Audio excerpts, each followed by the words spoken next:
Welcome back to the No Show. I'm absolutely delighted to introduce my next special guest, the talented and creative writer, Karen Bender.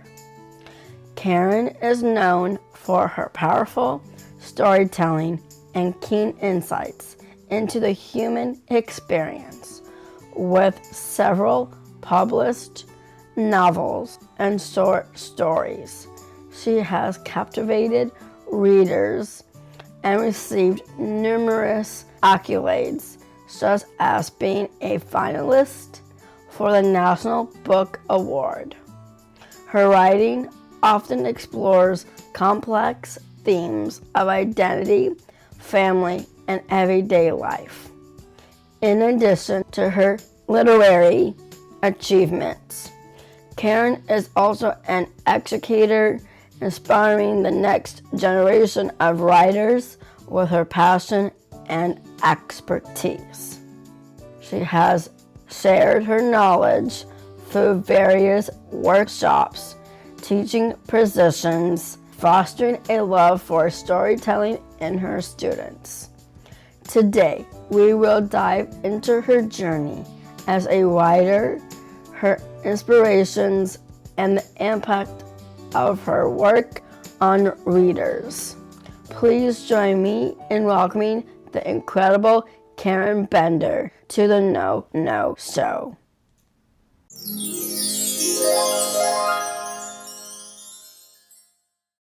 Hi, Karen. Nice to meet you. Oh, Thank wonderful you. to meet you, Nicole. Thank you so much for being on the No Show. I really appreciate it. Well, I'm really honored and thrilled to be on here and talk to you. Let's start with the first question. A few years back, I played the character Lena in your play called Eternal Love, which was a short story based on your novel, Like Normal People. I enjoyed the whole experience and really liked the story. So I was so thrilled that you were able to play Lena, and I was actually also very curious what it was like for you to play Lena. Playing Lena gave me the opportunity to show the audience that people with disabilities want and deserve love, and how being supported by family and friends is so important, that we want love just like anyone else because we're just normal people. It was wonderful sending that message to the audience. And it was nice getting to know all the cast members. It was a great experience, so thank you for asking. Oh, well, I'm just so happy to hear that. Can you give a short synopsis of the story? I'll hold up a book. Here's Like Normal People. It's my first novel. It's so Like Normal People is a story about, it was what I kind of wanted to write in my 20s, about complexities about growing up. And it's told from two points of view. One is a mother of Lena Rose, who's in her 40s and has certain mental challenges she's dealing with. And it's also from the point of view of her niece, Shelley, who's 14 years old. And part of it is Ella's looking back at Lena's life and how she grows up, and she meets a man, Bob, who she does get married to, and then and their experiences. And then it also is a point of view from Shelley, who runs away with Lena for part of the day, and they have a kind of adventure together. And it's also about the loss of Bob, because Bob had died a few years before. So it's about a lot of different things. Thank you for sharing. Yeah, thank you. What inspired you to write Like Normal People? Yeah, great question. So I wrote Like Normal People partly based on my aunt, Joan, who I had grown up with and had certain similarities to Lena, though was different as well, and kind of how her kind of impact on her, on our family, and how how I felt that she was dealing with a lot of difficult things, but she also was very strong, and I really admired her a lot, and I wanted to kind of capture what I thought was, kind of her experience in different ways in a piece of fiction. And also my grandmother, told me a lot of stories about her growing up. And that's cool. Oh, good. The play has two characters with disabilities, Bob and Lena. What type of research did you do to learn about people with disabilities? Right, good question. So part of it, because it was based on my aunt and also partly her husband, I kind of had experience in my own family that I used to create the characters. So it was inspired by them. And then I did a little reading as well, other books. But mostly it was sort of based on my personal experience with my family. That is very important. Thank you for having a family member or someone in your day-to-day life to learn about someone with a disability, 'cause that's rare. Yeah, no, it's interesting. Yeah, you're right. Yeah. The story was set in the 70s. Why did you choose the 70s? Good question. Well, I was growing up in the 1970s, so it was really a big it was a time that I knew well and I felt was uh, a good time I wanted to set my book. So it didn't feel historical to me because I grew up in it, though now I feel it is historical. So yeah, it also goes back in time to Ella, the grandmother's growing up in Boston, I think the 1920s, and then it goes to 1950s as well. So it does go back in time beyond the 70s too. It's important to learn different decades. Yes, true. A common challenge for parents is letting go and encouraging their children to be independent. This is especially true for parents of children with disabilities. In the play, you choose to write about parents who encourage independence. Why was this important to you?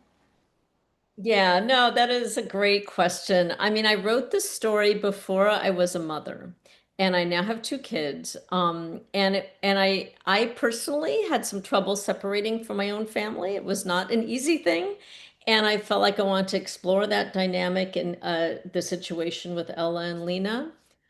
So I think I kind of wanted to grapple with what that was like, to be to pretend to be a mother and try and imagine what it's like to try and both protect your child and also let them go. My So, mom is like that too. oh, it's a The challenge. har- yeah, it's very challenging. The hard part was when my sister went to Brown University. Oh, That was the hardest. that is hard. It's hard. And it's also thrilling too. Yeah. There is a misconception that people with disabilities can't or shouldn't pursue romantic relationships. I am trying to dispel the myth in the work I'm doing. Everyone deserves to explore love and their sexuality. So I really appreciate your bringing awareness to this issue. I I'm so impressed that that's what you're kind of promoting and that's what you know, you're promoting in a way that I is so impressive and important, Nicole. So my Aunt Joan married her husband whose name was David and they found each other and he also did work at Goodwill. And I just found their connection very moving and I really want to capture it on the page. And although they're characters, um, they were kind of based on my observations of them. And in terms of real life, they did get married in Las Vegas, which I don't think I knew when I wrote it, but they did. Yeah. That's interesting. I know, isn't that interesting? Yeah. As a writer, sometimes you kind of intuit things that are not stated. Yeah. You have written quite a few books. Where did you get your ideas? Hmm. So I think for me, when I write a book, it's something that I want to grapple with emotionally. It's something that is making me really sad or mad or, hopeful or, a lot of different feelings.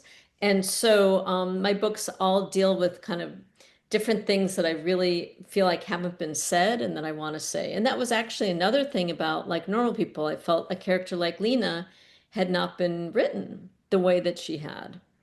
So I'm really glad that you noticed that about her as well when you read it. Thank you.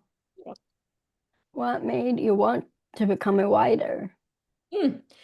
So I'll tell you a story. So when I was 6 years old, I was at a birthday party and there were there were all these kids and they were running around trying to put the birthday boy into what they called the spanking machine, which is where kids would stand in like a line and the birthday kid would crawl through and they'd spank him, which was something they did in the 70s. It was terrible. And so this little boy picked up a rock. He didn't want to be spanked and he threw the rock and it went over everyone and hit me right here. And so I fell back and they had to carry me to the birthday cake table and they had to move the birthday cake so it wouldn't get bloody. And then I got a bandage on my head and I started writing. I started writing these stories.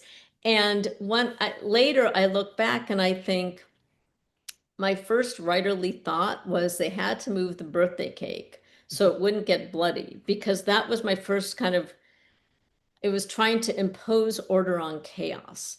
And I feel like writing is about trying to make things orderly in a world that can be kind of chaotic. So that's when I started writing. It That's a funny story. is Thank a you for fun, sharing. sure. It is funny. Did anyone inspire you? Yeah, I mean, I think, every writer I read is inspiring to me. I mean, when I was a kid, I loved E.L. Konigsberg. I loved uh, Marie Sendak.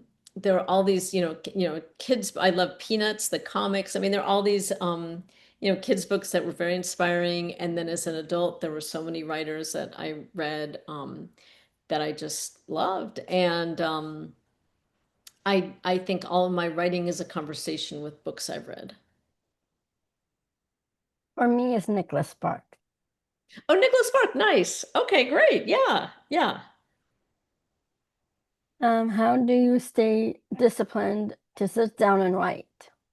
Great question. It's hard. Like, I think sometimes things get very busy and it can be hard to write, but I try to think every day, if you write a little bit, it moves you forward, even if it's just a paragraph or a sentence. Every little bit can move it forward. That's cool. Thanks. What advice would you give someone writing their first book? Mm. I mean, I teach creative writing, and so I have a lot of students who are writing their first books. And I think the main thing I tell them is just keep going, and revision is your superpower as a writer, that if you revise and you do things over so you make it better, then it gets better and better and it can get to a place you didn't really expect. So that's kind of mostly what I tell them. That's Yeah. good advice. Oh, thanks. In addition to writing, you are a teacher. What do you enjoy about teaching? Yeah, I really love teaching. I think it's really fun giving students tools to write and kind of demystifying the writing process. I think there are a lot of myths about writing. You're hit by lightning and then suddenly you write a lot, but I think writing is really just work and you just have to get words on the page and do it, as often as you can and then it can get better. So I think helping students see that and also exposing them to works I love is helpful. They can see stories that I love and then they get excited and that's fun. Good advice. Oh, thanks. Studies show a decline in number of young people reading for fun. Why Mm. do you think that is? I think, and I see that with my students and my kids and sometimes myself too, and I think it's because of phones and the internet because I think they're very addictive. And it's easy to look at those instead of a book. But I also feel myself, I feel so much better when I read a book than when I am I looking at. see that too. It's like the culture now. People Yes. are always on technology, and I know people always do that, like my aunt and other people, always on social media. And for me, I'm a reader. I'm a bookworm That's great. That's awesome. since I was a little girl. Yeah, that's fantastic. What are you focusing on for 2026? For 2026, good question. Well, I'll hold up a little thing. So this is my most recent book. This is called The Words of Dr. L, and it's a collection of short stories, and they're speculative, which means that they are some are set in kind of the real world and some are set in kind of imaginary worlds, and that's been kind of fun to write. And I think I'm, just trying other kind of writing and projects. Every day is a little bit different. Sounds Yeah, good. yeah, thanks. I appreciate the opportunity to perform in your play and your spotlight on people with disabilities. Thank you for your time today, and I wish you continued success. Oh, and you too, Nicole. Thank you. I'm honored to be on your show. Don't blink, you might miss the rapid fire questions. Ready, set, go. Let's do some rapid fire questions. All Let's have right. some fun with it. Okay. If you weren't doing the career you have now, what other career would you do? Is this imaginary or is this like anything or is it, Anything. I wish I could be a dancer. Where was your favorite place to travel to? Mm, I love Switzerland and I love Taiwan. I have a brother-in-law that's from Switzerland. You've been to Switzerland? I said I have a father-in-law. Oh, really? Oh, wow. Brother-in-law. Sorry, brother-in-law. Oh, cool. Yes. Who has influenced your life? Just one person? Anybody. Anybody? I mean, there's so many people, it's hard for me to say. I will say my fifth grade teacher was a huge influence and that she really, yeah, my fifth grade teacher really supported my writing, and that was really helpful. What is your favorite type of food? Ooh, I love popcorn. Since this is the no-no show, what do you think is the biggest challenge facing humanity today? Something that is a big no-no in our society. Mm. Oh my gosh, so many. I think one really big one is don't be greedy. Don't only think about money. I feel like that's I feel like that's the source of a lot of trouble in our culture today. I agree. Okay.